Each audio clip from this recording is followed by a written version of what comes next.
власти, они перешли абсолютно все дозволенные границы, и для них не существует ни Конституции, ни законов Кыргызской Республики, ни морально-нравственной категории. И яркий пример – это вот те судебные процессы, которые идут над теми людьми, которые осмелились критиковать сегодняшнюю власть и говорят правду.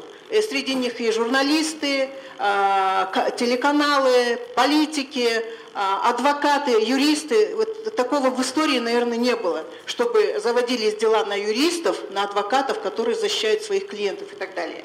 Поэтому сегодня вот Фелис Шишимбаевич говорил о том, что необходимо все-таки брать на заметку всех этих судей и работать над тем, чтобы в будущем значит, они понесли наказание за неправосудные решения, неправомерные решения. И, конечно, вопрос поднимать нужно еще раз о люстрации. И я знаю, что существует комитет по люстрации, и необходимо этому комитету тщательно по каждому делу разбираться и составлять этот список. Естественно, в первую очередь тех, которые на сегодняшний день судят таким образом, что просто уму непостижимо. Нет ни одного факта, людей засуживают и дают по 8-10 лет. Это, я не знаю, до сегодняшнего дня такого не было.